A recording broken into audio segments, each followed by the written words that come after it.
കർത്താവിന്റെ മഹത്വം നിങ്ങൾക്കെല്ലാവർക്കും വീണ്ടും എൻ്റെ സ്നേഹവന്ദനങ്ങളെ പ്രകാശിപ്പിക്കുന്നു.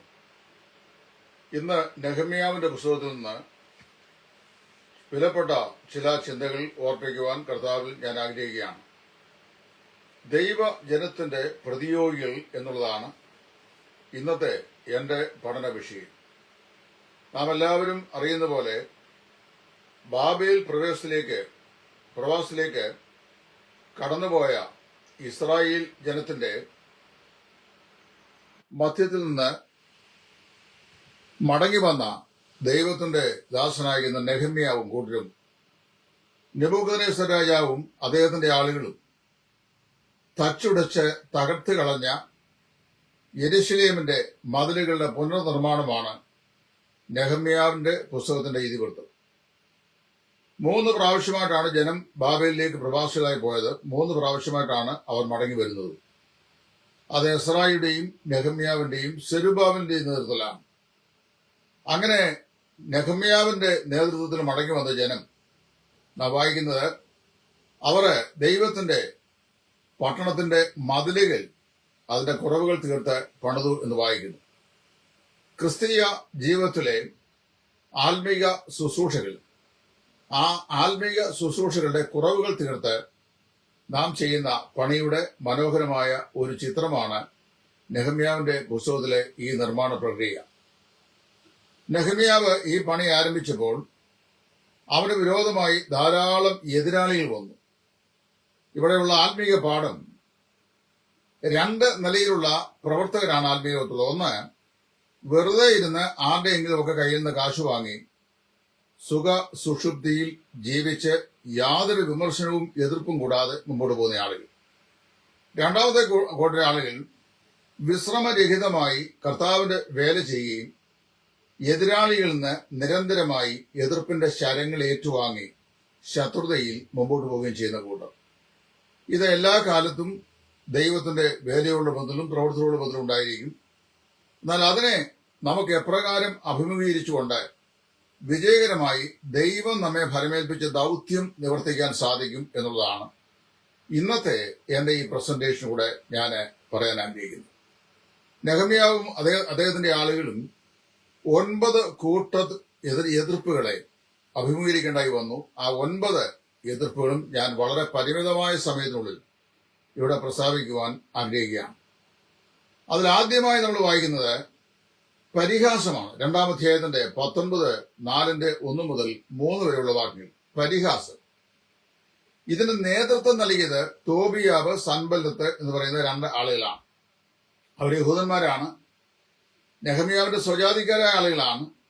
എന്നാൽ നെഹമ്യാവിന്റെയും അവന്റെ പ്രവർത്തനത്തിന്റെയും എതിരെ പ്രവർത്തിക്കുവാൻ അണിനിരന്നുകൊണ്ട് അവന് വിരോധമായി ദോഷം ചെയ്ത, ശത്രുത ചെയ്ത ഈ തോബിയാവും സൻബല്ലത്തും ആദ്യം പറഞ്ഞു, നിങ്ങൾ എന്താണ് ഇവിടെ ചെയ്യാൻ ഭാവിക്കുന്നത്? ഈ ചണ്ടിക്കുമ്പാരത്തു നിന്ന് കല്ലുകളെ ജീവിപ്പിക്കാൻ നിങ്ങൾക്ക് സാധിക്കുമോ? അവര് പണി പുരോഗമിച്ച് മുമ്പോട്ട് പോകുമ്പോൾ അവർ പറയുന്ന ആക്ഷേപ വാക്കുകൾ ശ്രദ്ധിക്കണം, പരിഹാസ വാക്കുകൾ. ഒരു കുറുക്കൻ കയറിയാൽ ഈ മതിൽ ഇടിഞ്ഞ് താഴെ വീഴും.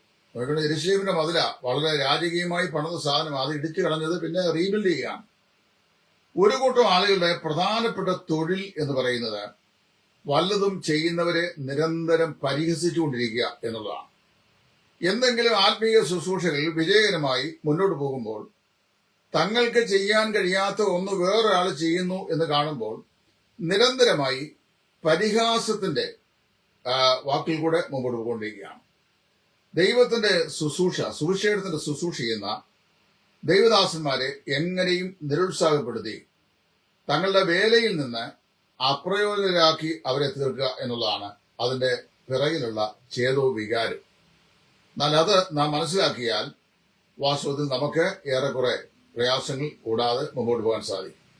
2-ാമത് 4-ാം അധ്യായത്തിന്റെ 10-ാം വാക്യം, ഡിസ്കറേജ്മെന്റ്, അവരെ നിരുത്സാഹപ്പെടുത്തുക. നമ്മുടെ ജീവിതത്തിൽ ഒരാളെയും നമുക്ക് പ്രോത്സാഹിപ്പിക്കാൻ കഴിഞ്ഞില്ലെങ്കിൽ ഏതൊക്കെ നിലയിൽ നമുക്ക് പ്രോത്സാഹിപ്പിക്കാം. പ്രാർത്ഥനയിൽ പ്രോത്സാഹിപ്പിക്കാം, മറ്റ് സാമ്പത്തിക ആവശ്യങ്ങളിൽ പ്രാപ്തി പോലെ കൈത്താങ്ങൽ നൽകി പ്രോത്സാഹിപ്പിക്കാം, വാക്കുകൾ കൊണ്ട് പ്രോത്സാഹിപ്പിക്കാം, പിന്നെ അങ്ങനെ പല നിലയിൽ ചെയ്യാം. ഒരു മനുഷ്യനെയും നമുക്ക് പ്രോത്സാഹിപ്പിക്കാൻ കഴിഞ്ഞില്ലെങ്കിൽ പോലും ജീവിതത്തിൽ ഒരിക്കലും ഒരാളെയും നിരുത്സാഹപ്പെടുത്തരുത്. പ്രത്യേകിച്ച് കർത്താവിന്റെ വേലയിൽ ആയിരിക്കുന്ന ആളുകളെ നിരുത്സാഹപ്പെടുത്തുന്നത് തെറ്റാണ്. ഇവിടെ എന്താ വായിക്കുന്നത്? അവർക്ക് അവരുടെ വേല വളരെ വലുതായിരിക്കുകയും അത് തികയ്ക്കുവാനുള്ള അവരുടെ ശക്തി വളരെ കുറഞ്ഞിരിക്കുകയും ചെയ്യുമ്പോൾ അവരെ നിരുത്സാഹപ്പെടുത്തി എന്നാണ് വായിക്കുന്നത്. ഇവിടെയാണ് ഫിലിപ്പിയർ എഴുതുന്ന അപ്പോസ്തലനായ പൗലോസ് പറഞ്ഞ വാക്ക് അന്വർത്ഥമായി തീരുന്നത്. എന്നെ ശക്തനാക്കുന്നവൻ മുഖാന്തരം ഞാൻ സകലത്തിനും മതിയാകുന്നു. എന്നെ ശക്തനാക്കുന്നവൻ എന്ന ഒരുവൻ ഉണ്ടെങ്കിൽ അവൻ മുഖാന്തരം ഞാൻ സകലത്തിനും മതിയാകുന്നു എന്നാണ് അപ്പോസ്തലൻ ഇവിടെ പറയുന്നത്. മൂന്നാമത് കോൺസ്പിറസി, ഗൂഢാലോചന. കർത്താവിന്റെ വേലയിൽ ആയിരിക്കുന്ന സമയത്ത് ഒറ്റയ്ക്ക് എതിർക്കാൻ കഴിഞ്ഞില്ല, അല്ലെങ്കിൽ രണ്ടുപേരും ഒന്നിച്ചു വന്ന് എതിർത്തിട്ട് വേലയെ നശിപ്പിക്കാനോ അതിൽ നിന്ന് പിറകോട്ടവനെ മാറ്റാനോ അടിച്ചോടിക്കാനോ സാധിക്കുന്നില്ല എന്ന് കണ്ടു കഴിഞ്ഞാൽ ശത്രു എന്ന മൂന്നാമത്തെ തന്ത്രമാണ് കോൺസ്പിറസി, ഗൂഢാലോചന. നമ്മൾ അറിയാത്ത കാര്യങ്ങളെ ഗൂഢാലോചന ചെയ്ത് നമ്മെ എന്ത് ചെയ്യുക? നശിപ്പിക്കുക, പ്രവർത്തനത്തെ അത് ഇല്ലാതാക്കുക എന്നുള്ളത് ശത്രുവിന്റെ വേറിട്ട ഒരു തന്ത്രമാണ്. അപ്പൊ ഇത് മൂന്നാമത്തെ താൻ അഭിമുഖീകരിച്ച പ്രശ്നമാണ്. നാലാമത് നമ്മൾ വായിക്കുന്നത് ഇൻഡിഫറൻസ്. എന്താണ്? നിസ്സഹകരണം. ഒരു സഹകരണവും ഈ പ്രവർത്തനത്തിന് നൽകാതിരിക്കുക.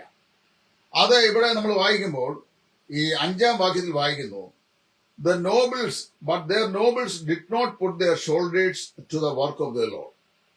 70 വർഷക്കാലത്തെ പ്രവാസത്തിന് ശേഷം ഒരു ജാതീയ രാജാവ് നൽകിയ വിളംബരത്തിന്റെ അനുസരണമായി മടങ്ങി വന്ന് യെരൂശലേമിനെ യഥാസ്ഥാനപ്പെടുന്ന ശുശ്രൂഷയിൽ വ്യാപൃതരായിരിക്കാൻ നെഹെമ്യാവ് കൊണ്ട്. പക്ഷെ വായിക്കുന്നത് അവരുടെ പ്രമാണികൾ ആ വേലയ്ക്ക് ചുമൽ കൊടുത്തില്ല എന്നുള്ളതാണ്. പ്രമാണികൾ എല്ലാ കാലത്തും ഇങ്ങനെയൊക്കെ ആയിരുന്നു. തെസ്സലോനിക്ക ലേഖനത്തിൽ അപ്പോസ്തലനായ പൗലോസ് ഇങ്ങനെ പറയുന്നുണ്ട്, പ്രമാണികൾ എനിക്കൊരു ഗുണവും ചെയ്തിട്ടില്ല. യഹൂദ പ്രമാണികൾ ദൈവത്തിനോ ദൈവത്തിന്റെ വേലയ്ക്കോ ഒരു ഉപകാരമായി ഒരിക്കലും ഭവിച്ചിട്ടില്ല. സാധാരണക്കാരായ ആളുകളാണ്. വിധവയുടെ 2 കാശാണ് കുട്ടിച്ചാക്കിനകത്ത് പൈസ ഇട്ടവരെക്കാൾ കൂടുതൽ കർത്താവ് പ്രശംസയായി പറഞ്ഞത്. അപ്പൊ ഇവിടെ വായിക്കുന്നു, ഈ വേലയോട് നിസ്സഹകരണം കാണിച്ചു. പലപ്പോഴും എന്ത് ചെയ്യുന്നു? കർത്താവിന്റെ വേലയിൽ ആയിരിക്കുന്ന ദൈവദാസന്മാരുടെ കൂടെ നിന്ന്, അല്ലെങ്കിൽ അവരുടെ പിറകിൽ നിന്ന് അവർക്കൊരു ആശ്വാസമായി നിൽക്കുവാനോ പ്രവർത്തിക്കുവാനോ പ്രാർത്ഥിക്കുവാനോ അല്ലെങ്കിൽ ഏതെങ്കിലും നിലയിൽ ഒരു പാർട്ട്ണർഷിപ്പ് ഉണ്ടാക്കുവാനോ കഴിയാത്ത ആളുകൾ. ഞാൻ പല സഹോദരന്മാരും പറയാറുണ്ട്, നിങ്ങളുടെ കൂടെ വന്ന് എപ്പോഴും പ്രവർത്തിക്കാൻ എനിക്ക് സാധിക്കില്ല, കാര്യം I have my own activities. അങ്ങനെയാണെങ്കിലും നിങ്ങൾക്ക് ഏതെങ്കിലും നിലയിലുള്ള ഒരു പ്രചോദനം എന്റെ ഭാഗത്തു നിന്ന് ഞാൻ നൽകിയാൽ അത് വാസ്തവത്തിൽ നിങ്ങൾ ചെയ്യുന്ന വേലയുടെ പങ്കാളിത്തമാണ് എനിക്കുള്ളത്. ഏതെങ്കിലുമൊക്കെ നിലയിൽ നമ്മൾ ഒരു ശുശ്രൂഷയ്ക്ക് ഒരു കൈത്താങ്ങായി അല്ലെങ്കിൽ ഒരു പിൻബലമായി വർത്തിച്ചാൽ അത് നാം നിമിത്തം അവർ ചെയ്യുന്ന ശുശ്രൂഷയിൽ ഒരു പങ്കാളിത്തം ഉണ്ടാവുകയാണ് ചെയ്യുന്നത്. അപ്പോൾ വാസ്തവത്തില് ഈ ദെബോറായും മറ്റും ചെയ്ത പ്രവൃത്തിയെ സംബന്ധിച്ച് ന്യായാധിപന്മാർ പുസ്തകം വായിക്കുന്നുണ്ട്. അവർ ചെയ്യുന്ന ദൈവജനത്തെ വിളിച്ചു വരുത്തി മിദ്യാനർക്കെതിരായിട്ട് വളരെ ശക്തമായ നിലപാട് സ്വീകരിച്ച് അവര് അധ്വാനിച്ചതായി നമ്മൾ വായിക്കുന്നുണ്ട്. രാജാവിന്റെ വേലയിൽ പടയാളികളായിരിക്കുന്ന ആളുകളെ പിറകിൽ നിന്ന് സപ്പോർട്ട് ചെയ്യുക. ഏത് നിലയിലും ആകട്ടെ, വാക്കുകൊണ്ടിട്ടെങ്കിലും ഒരു വാക്ക് സപ്പോർട്ട് ചെയ്യാൻ കഴിഞ്ഞാൽ ഇടിച്ചു കളയുന്നതിനേക്കാൾ ഉചിതമാണ് സപ്പോർട്ട് ചെയ്യുന്നത്. അപ്പൊ ഞാൻ പറഞ്ഞു, 1 പരിഹാസം, 2 നിരുത്സാഹപ്പെടുത്തൽ, 3 കോൺസ്പിറസി അതായത് ഗൂഢാലോചന, 4 ഇൻഡിഫറൻസ് നിസ്സഹകരണം. ഞങ്ങള് ഇതിനകത്തൊന്നും സഹകരിക്കുകയില്ല. അപ്പൊ നാം ഒരു പ്രവർത്തനം ചെയ്താൽ ആ പ്രവർത്തനത്തിന് ഒരു സ്ട്രീറ്റിൽ പോയി പ്രസംഗിക്കാൻ നിൽക്കുക. ആരെങ്കിലും 2 പേരെ കൂടെ വരാമെന്ന് ചോദിച്ചാൽ ഞങ്ങൾക്ക് അതൊന്നും വരത്തില്ല, ഞങ്ങൾക്ക് ഞങ്ങളുടെ പ്രവർത്തനമുണ്ട് എന്ന് പറഞ്ഞ് പുറകോട്ട് മാറുക. നിസ്സഹകരണം, താല്പര്യമില്ല. എന്റെ സാമ്രാജ്യം മാത്രം ഞാൻ പണിയും എന്നുള്ള ചിന്താഗതി, അത് വളരെ തെറ്റാണ്. ഇനി അടുത്തത് ഇന്റേണൽ സ്ട്രൈഫ്, ആന്തരികമായിരുന്ന പോരാട്ടം. 5-ാം അധ്യായത്തിന്റെ 1 മുതൽ 13 വരെയുള്ള വാക്കുകൾ വായിക്കുമ്പോൾ അവിടെ നാം വായിക്കുന്നു, ജനത്തിന്റെ നേതാക്കന്മാരുടെ ഇടയിൽ നിന്നുണ്ടായി അനീതി പ്രവർത്തിക്കുന്ന ആളുകൾ എഴുന്നേറ്റു. ജനത്തിന്റെ നേതാക്കന്മാരുടെ ഇടയിൽ അനീതി പ്രവർത്തിക്കുന്ന ആളുകൾ എഴുന്നേറ്റു. അവരെ വെറുപിറക്കാൻ തുടങ്ങി. അവരെ ഐക്യതയില്ലാത്തവരായി മാറി എന്ന് മാത്രമല്ല, അവര് ആവലാദികളും പരാതികളും അണിനിരത്താൻ തുടങ്ങി. അപ്പൊ ആവലാദികളും പരാതികളും അണിനിരത്തി ജനത്തെ ഭിന്നിപ്പിച്ച് അവരുടെ ഇടയിൽ പിറുപിറുപ്പുണ്ടാക്കി ഒരു വല്ലാത്ത ആന്തരികമായിരുന്ന പ്രശ്നം. നിങ്ങൾക്കറിയാമോ, ദൈവസഭയുടെ ആദ്യ നാളുകളിൽ സുവിശേഷം ശക്തമായി പരിശുദ്ധാത്മാവിന്റെ ശക്തിയാൽ പ്രബലപ്പെട്ടു. ആത്മസ്നാനം പ്രാപിച്ച അപ്പോസ്തലന്മാരും ജനവും പരിശുദ്ധാത്മാവിന്റെ നിറവിൽ ദൈവത്തിന്റെ വചനം ശക്തമായി പ്രഘോഷിച്ചു. ചുറ്റുപാടുമായി അനേക ആയിരങ്ങൾ സുവിശേഷം കേട്ടു, രക്ഷിക്കപ്പെട്ടു. സഭ എണ്ണത്തിലും ഗുണത്തിലും വർദ്ധിച്ചു വന്നു. അങ്ങനെ വർദ്ധിച്ചു വന്നു കഴിഞ്ഞപ്പോൾ പുറത്തു നിന്നുള്ള പീഡ തുടങ്ങി. ഹേരോദാവ് സഭയെ ചിലരെ പീഡിപ്പിക്കാൻ തുടങ്ങി. യോഹന്നാന്റെ സഹോദരനായ യാക്കോബിനെ പിടിച്ച് വാൾ കൊണ്ട് കൊന്നു. അങ്ങനെ പല പ്രശ്നമുണ്ടായി. പത്രോസിനെ പിടിച്ച് തടവിലാക്കി. അപ്പോസ്തലന്മാരെ ചോദ്യം ചെയ്തു. ഇങ്ങനെയൊക്കെ മുമ്പോട്ട് പോകുമ്പോൾ പുറത്തു നിന്നുള്ള പീഡകൾ വർദ്ധിക്കുകയും സഭ വളരുകയും ചെയ്തു. ഇന്ന് സഭ വളരാത്തതിന്റെ ഒരു കാരണം സുഖസുഷുപ്തിയിലായിരിക്കുകയാണ് വിശ്വാസികൾ. പുറത്തുനിന്ന് യാതൊരു പീഡയുമില്ല. അകത്ത് ഹോളിന്റെ അകത്ത് സുസ്ഥിരരായി ഇങ്ങനെ സന്തോഷമായി മുമ്പോട്ട് പോയിക്കൊണ്ടിരിക്കുകയാണ്. അപ്പൊ അതുകൊണ്ട് അങ്ങനെ മുമ്പോട്ട് പോയപ്പോ എന്താ വായിക്കുന്നത്? സഭ ശക്തമായി വളർന്നു. സഭ പുറത്തുനിന്നുള്ള പീഡ സഭയെ നശിപ്പിക്കാൻ പറ്റുന്നില്ലെന്ന് കണ്ടപ്പോ അകത്ത് പിശാച് പ്രവർത്തിക്കാൻ തുടങ്ങി. ആന്തരികമായ ഭിന്നത. അതാണ് പ്രവൃത്തി 6 വായിക്കുന്നത്. യഹൂദ ഭാഷ സംസാരിക്കുന്ന വിധവമാരും യവനായ ഭാഷ സംസാരിക്കുന്ന വിധവമാരും തമ്മിൽ തങ്ങൾക്ക് സെർവ് ചെയ്യുന്ന ഭക്ഷണത്തിന്റെ ക്വാളിറ്റിയോ അളവോ ഒക്കെ സംബന്ധിച്ച് പിറുപിറുക്കാൻ തുടങ്ങി. പ്രശ്നമായി. ആന്തരിക ഭിന്നതയാണ് ഏത് കാലത്തും ദൈവസഭയെ നശിപ്പിച്ചറിഞ്ഞിട്ടുള്ളത്. ബാഹ്യമായ പീഡനം ഒരിക്കലും അതിനെ ഇല്ലായ്മ ചെയ്തിട്ടില്ല. അത് നമ്മൾ മനസ്സിലാക്കണം. അപ്പൊ നെഹെമ്യാവ് അവരെ അതിശക്തമായ നിലയിൽ ശാസിക്കുകയും അവരോട് ആലോചന പറയുകയും ചെയ്തു. പ്രിയമുള്ളവരെ, ആന്തരിക ഭിന്നത നമ്മെ ബലഹീനമാക്കും. അതുകൊണ്ട് എന്ത് ചെയ്യണം? നിവർത്തി ഉള്ളിടത്തോളം ഒരു സ്ഥലത്തും ആന്തരിക ഭിന്നതയ്ക്ക് നേതൃത്വം കൊടുക്കുവാൻ ദൈവമക്കളായിരുന്നു നമ്മൾ പോകരുത് എന്നാണ് ഈ സമയത്ത് ഞാൻ ഓർപ്പിക്കുന്നത്. ഇനിയും 6ാമത് അഭിമുഖീകരിക്കേണ്ടി വന്ന ശത്രുത. 6-ാം അധ്യായത്തിന്റെ 1 മുതൽ 4 വരെ. ഇതിനു മുമ്പുള്ള വർഷങ്ങൾ 5 നോക്കി പരാജിതരായി. വേല മതിലിന്റെ പണി അത് മുടക്കാൻ സാധിക്കുന്നില്ല എന്ന് കണ്ടപ്പോ ഈ തോബിയാവും സൻബല്ലത്തും കൂടെ നെഹെമ്യാവിന്റെ അടുക്കൽ പറഞ്ഞു, ലെറ്റ് us ബിൽഡ് ടുഗദർ. നമുക്ക് ഒന്നിച്ചു പണിയാം. Let us build together. Compromise, അനുരഞ്ജനം. ഇന്ന് ക്രൈസ്തവ ലോകത്ത് വളരെ ആളുകൾ ആഗ്രഹിക്കുന്ന ഒന്നാണ് ഈ അനുരഞ്ജനം എന്ന് പറയുന്നത്. ഈ സിറ്റുവേഷണൽ അപ്രോച്ച്. സാഹചര്യങ്ങളൊക്കെ അനുരഞ്ജനപ്പെട്ടു പോവുക. ഞാൻ ചില ഉപദേശ സത്യങ്ങളൊക്കെ പറയുമ്പോൾ നമ്മുടെയൊക്കെ തന്നെ ഇടയിലുള്ള ചില ആൾ പറയും, ബ്രദറെ എന്തിനാ ഇതിനൊക്കെ ഇത് പറഞ്ഞുകൊണ്ടിരിക്കുന്ന കാര്യം? ഇതൊക്കെ പറഞ്ഞു കഴിഞ്ഞാൽ ദർ ഇസ് നോ ഗുഡ്, അതുകൊണ്ട് ബി സൈലന്റ്. മറ്റുള്ള ആളൊന്നും ഇതിനെക്കുറിച്ചൊന്നും പറയുന്നില്ലല്ലോ. ഇതിനൊക്കെ പൊരുത്തപ്പെട്ടങ്ങ് പോവുക. ദൈവവചനം വ്യക്തമായി തെറ്റാണെന്ന് പറയുന്ന കാര്യങ്ങളോട് പൊരുത്തപ്പെടാൻ ഒരു രക്ഷിക്കപ്പെട്ട ദൈവപൈതലിന് സാധിക്കുന്നില്ല. Whatever it is, I'm not talking about one particular issue. Whatever may be the issues which the word of God forbids, that we cannot compromise. വചനം വിലക്കുന്ന യാതൊന്നിനോടും കോംപ്രമൈസ് ചെയ്യാൻ നമുക്ക് സാധിക്കില്ല. തോബിയാവും സൻബല്ലത്തും ദൈവജനത്തിന്റെ ശത്രുക്കളാണ്, മതിൽപ്പണിയുടെ എതിരാളികളാണ്. നെഹെമ്യാവിനും കൂട്ടർക്കും വിരോധമായി ബാബേൽ രാജാവിന് കത്തെഴുതി കൊടുത്ത ആളുകളാണ്. എന്ന് മാത്രമല്ല, നെഹെമ്യാവ് വലിയ പ്രശ്നക്കാരാണ് എന്ന് ബോധിപ്പിക്കാൻ ശ്രമിച്ചവനാണ്. ഇപ്പൊ പറയാ, ലെറ്റ് us ബിൽഡ് ടുഗദർ. പരിശുദ്ധാത്മ നിറവ് ഉള്ളവനും പരിശുദ്ധാത്മ നിറവ് ഇല്ലാത്തവനും, ദൈവകൃപ ഉള്ളവനും ദൈവകൃപ ഇല്ലാത്തവനും, ദൈവത്തെ അനുസരിക്കുന്നവനും ദൈവത്തെ അനുസരിക്കാത്തവനും, ദൈവകൃപയിൽ നിന്ന് വീണുപോയവനും കൃപയിൽ നിൽക്കുന്നവനും ഒന്നിച്ചു ചേർന്ന് പ്രവർത്തിക്കാൻ സാധിക്കത്തില്ല. അങ്ങനെ പ്രവർത്തിച്ചാൽ ആ പ്രവർത്തനം ഐശ്വര്യമാകുകയില്ല, അനുഗ്രഹം ആകുകയില്ല. 7-ാമത് വായിക്കുന്നത് സ്ലാൻഡറിങ്, അതായത് അപവാദം പറയുക. പിശാചിന്റെ ഏറ്റവും വലിയ ആയുധമാണ് ദൈവജനത്തിനെതിരെ അപവാദം പറയുക എന്നുള്ളത്. കുറവുകൾ ഇല്ലാത്ത ഒരു മനുഷ്യന് നമുക്കെല്ലാം എന്തെങ്കിലും കുറവുകളുണ്ട്, തെറ്റുകൾ സംഭവിക്കാം. അത് സ്നേഹത്തിന്റെ ആത്മാവിൽ ബോധ്യപ്പെടുത്താം. എന്നാൽ ഒരാളെ നശിപ്പിച്ചു കളയുക എന്നുള്ള നിലയിൽ അപവാദങ്ങൾ, കുപ്രചരണങ്ങൾ ചെയ്ത് ശുശ്രൂഷയ്ക്ക് തടസ്സം ഉണ്ടാക്കുക, അത് വലിയ ഗുരുതരമായ ഒരു തെറ്റാണ്. അങ്ങനെയുള്ള തെറ്റുകൾ ദൈവജനം യാതൊരു നിലയിലും ഒരു പ്രോത്സാഹനവും നൽകാൻ പാടില്ലെന്നാണ് ദൈവജനം പറയുന്നത്. 6-ാം അധ്യായത്തിന്റെ 5 മുതൽ 9 വാക്യം വായിക്കുമ്പോൾ സൻബല്ലത്തും തോബിയാവും നെഹെമ്യാവിനെ സംബന്ധിച്ച് എന്ത് ചെയ്തു? അവനെക്കുറിച്ചും അവനോടുള്ള ആളുകളെക്കുറിച്ചും രാജസന്നിധിയും അപവാദം പറഞ്ഞു. എന്ന് പറഞ്ഞാൽ നെഹമ്യാവ് ബാബേൽ രാജാവിന്റെ സ്ഥാനത്ത് ഇവിടെ ഒരു സിംഹാസനം സ്ഥാപിക്കാൻ ശ്രമിക്കുന്നു.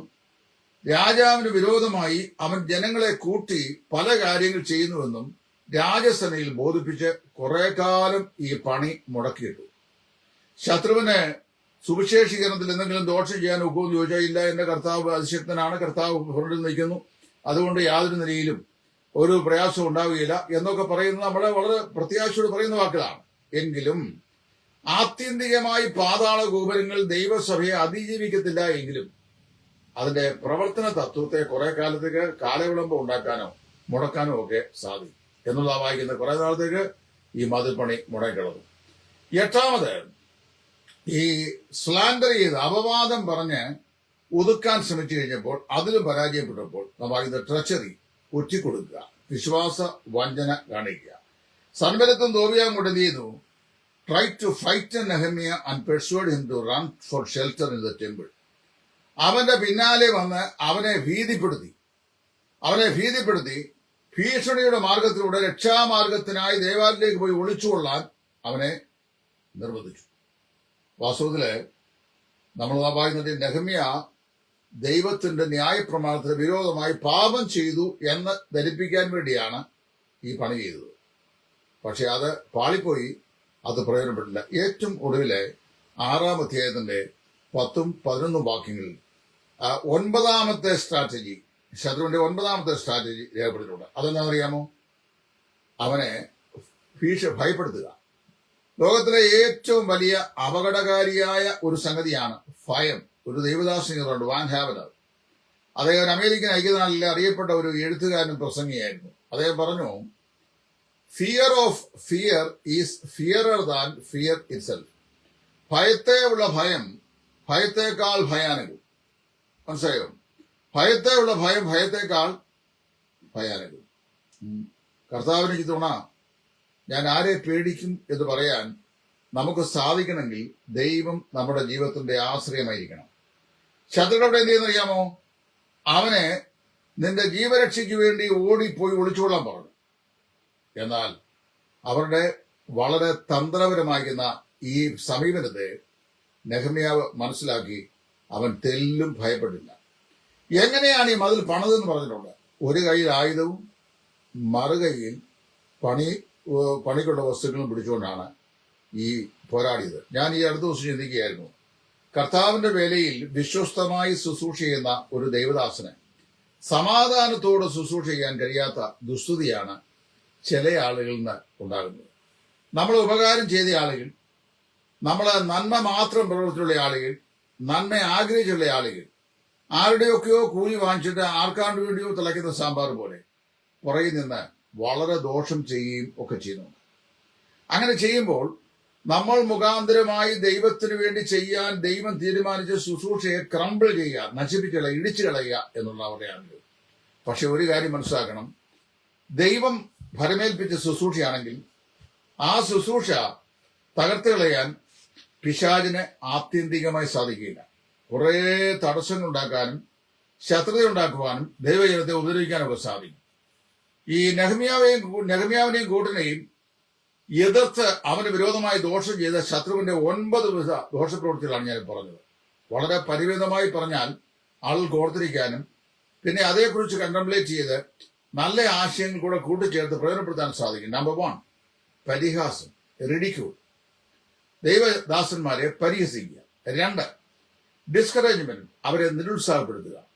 3, കോൺസ്പിറസി, അവർക്കെതിരെ ഗൂഢാലോചന ചെയ്യുക, അവരറിയാതെ അവർക്കെതിരായി ദോഷം നിരൂപിക്കുക.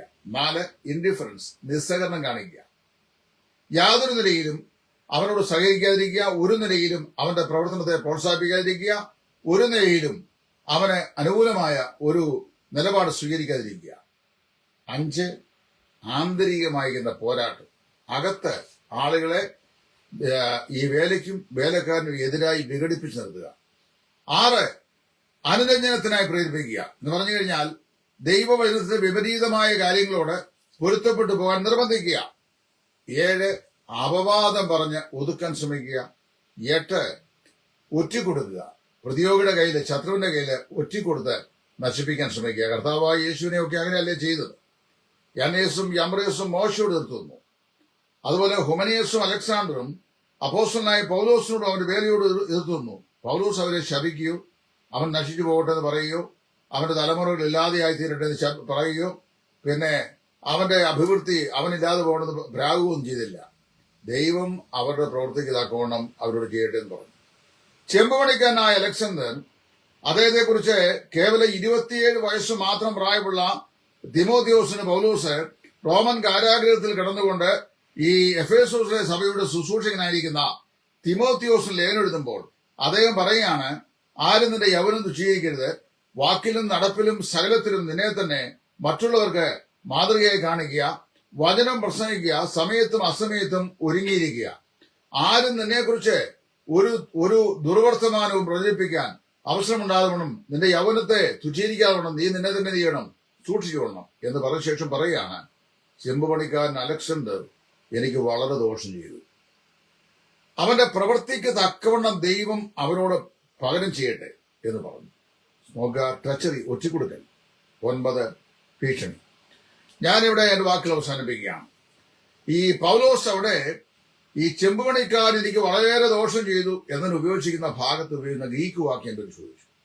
എൻഡ്യൂക്ടമി എന്ന് പറയുന്നൊരു വാക്കാണ്. എന്ന് പറഞ്ഞു കഴിഞ്ഞാൽ ധാർമ്മിക സദാചാര ജീവിതത്തെക്കുറിച്ച് അപവാദം പറഞ്ഞ അധികാരസ്ഥന്മാരെ വിശ്വസിപ്പിക്കുക എന്നാണ്. ജനത്തെ വിശ്വസിപ്പിക്കുക.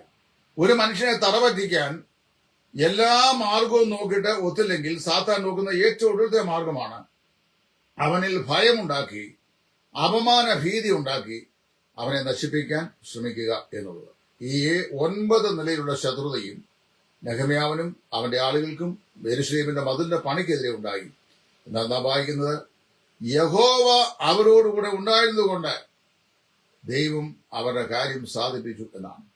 യോസേഫിനെ കുറിച്ച് പറയുമ്പോൾ ഒരു വാക്ക് ആവർത്തിച്ച് പറഞ്ഞിട്ടുണ്ട്, യഹോവ അവനോടുകൂടെ ഉണ്ടായിരുന്നതുകൊണ്ട് അവൻ പോയിടത്തൊക്കെയും കൃതാർത്ഥനായി. നമ്മുടെ കർത്താവ് പറഞ്ഞെന്താണ്? ഭയപ്പെടേണ്ട, ഞാൻ നിന്നോട് കൂടെ ഉണ്ട്.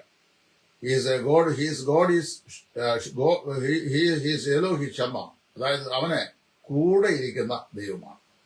ഈ നെഹെമ്യാവിന് ഇത്ര ശക്തമായ എതിർപ്പ് ദൈവം നിയോഗിച്ച ശുശ്രൂഷയ്ക്കായി യെരൂശലേമിലേക്ക് വന്നപ്പോൾ തന്റെ ദൈവജനത്തിന്റെ ഇടയിൽ തന്നെ ഇത്ര എതിർപ്പ് നെഹെമ്യാ അഭിമുഖീകരിച്ചുകൊണ്ടാണ് ഈ കോട്ട പണിത് ഉയർത്തിയതെങ്കിൽ കർത്താവിന്റെ പേരിലാക്കുന്ന നമുക്ക് ഓരോരുത്തർക്കും സമാനമായ അല്ലെങ്കിൽ ഇതിനേക്കാൾ കുറെ കൂടെ ഭീതിജനകമായ പോരാട്ടങ്ങൾ ഉണ്ടാവാം. എന്നാൽ നമുക്ക് വേണ്ടി പോരാടുന്നവൻ കയ്യിൽ പിടിച്ച വാളുമായി നമുക്ക് മുമ്പിൽ നിൽക്കുന്നതുകൊണ്ട് കർത്താവ് നമ്മെ സഹായിക്കും. നമ്മെക്കുറിച്ച് ദൈവം ആഗ്രഹിച്ച വേല തികപ്പാൻ സ്വർഗം നമുക്ക് കൃപ തരും. ഈ ചിന്തകൾ നമുക്കേവർക്കും അനുഗ്രഹമായി തീരട്ടെ എന്ന് പ്രാർത്ഥിച്ചുകൊണ്ട് നിർത്തുന്നു. ദൈവം ഏവരെയും അനുഗ്രഹിക്കട്ടെ. ക്രിസ്തുവിൽ നിങ്ങളുടെ കൂട്ടുസഹോദരൻ സുവിശേഷൻ ടൈറ്റസ് ഫ്രം ഇടയാറുണ്ട്. Thank you. God bless U.